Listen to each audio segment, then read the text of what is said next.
मोदी का परिवार वे परिवार है जिन्होंने चुनावी बॉन्ड से पैसा मिला, क्या कहेंगे? मैं समझती हूँ बहुत ही महत्वपूर्ण चुनाव होने जा रहा है और हर रोज परत पर परत परतें खुल रही है।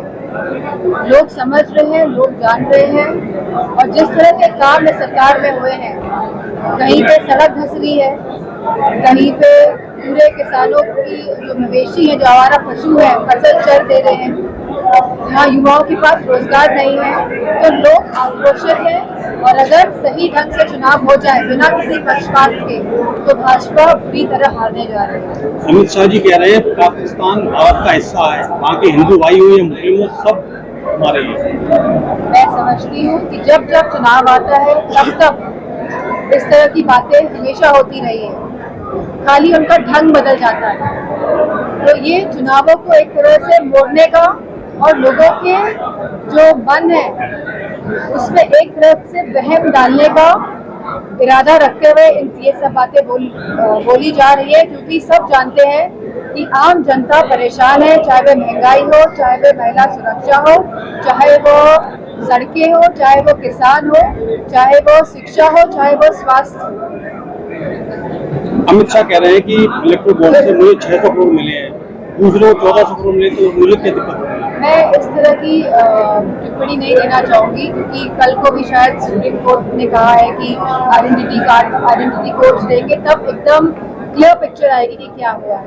एक देश एक चुनाव को लेकर रणनीति जो है, जिस तरह से जीएसटी लाया गया, वन नेशन वन टैक्स की बात कही गई, तो हम देख रहे हैं कि जीएसटी में जो वन नेशन वन टैक्स की बात कही थी, ऐसा कहीं भी नहीं हुआ कि एक तरह का टैक्स हर चीजों पर लगा है। बहुत ही मल्टी लेयर तरीके से जो बात कही जाती है वो होती नहीं है, मल्टी लेयर तरीके से बाद में चीजें की जाती है। तो मैं नहीं मानती हूँ कि इसमें कोई तथ्य हो। सीए कानून को लेकर असदुद्दीन ओवैसी सुप्रीम कोर्ट गए। की पार्टी है, ये उत्तर प्रदेश में भी चुनाव लड़ने आ रही है और मैंने पहले भी कहा है, अगर ये वाकई में चाहते हैं कि उत्तर प्रदेश के लोगों को बेहतर हो, की खुशहाली आए, तो इनको 24/7 उत्तर प्रदेश में काम करना चाहिए। खाली चुनावों के वक्त इस तरह से निकल के आना, तो मैं समझती हूँ एक शंका का विषय है। कांग्रेस की मांग है कि भाजपा के खाते जो है सीज किए जाए इलेक्ट्रो बॉन्ड से। कांग्रेस के खुद के खाते सील हुए हैं, अब इस तरह की बात निकल के आ रही है, तो इस पर सख्त से सख्त कार्रवाई होनी चाहिए।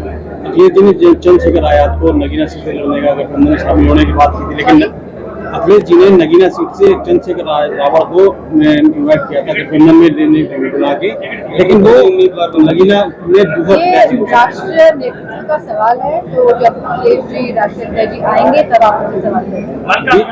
चुनाव लड़ने के लिए हमारे पास पैसा नहीं है, इसको लेकर क्या कांग्रेस अध्यक्ष सबसे बॉन्डों में अगर कोई पार्टी सबसे नीचे या कहीं दिखाई नहीं दे रही, समाजवादी पार्टी है।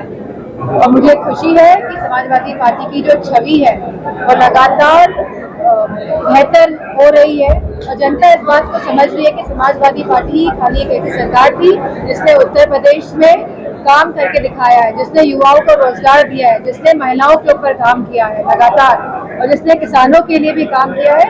तो मुझे खुशी है कि समाजवादी पार्टी जो कहती है वही करती है। बीजेपी ने यासीन मलिक की पार्टी को 5 साल के लिए सस्पेंड किया।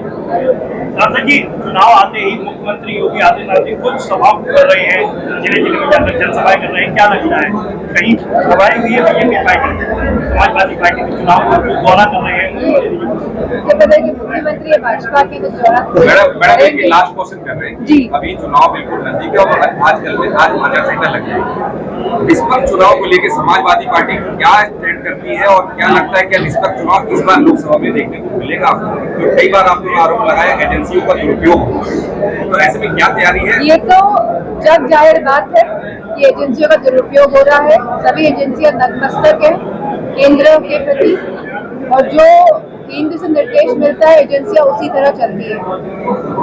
और यह बात कि इलेक्शन कमीशन जो चूज कर रहे हैं वो खुद प्रधानमंत्री जी और उनके द्वारा कैबिनेट के मंत्री और एक ऑपोजिशन लीडर, तो एक 2:1 का जो रेशियो है ये अपने आप में जाहिर करता है कि चुनाव निष्पक्ष कैसे होगा।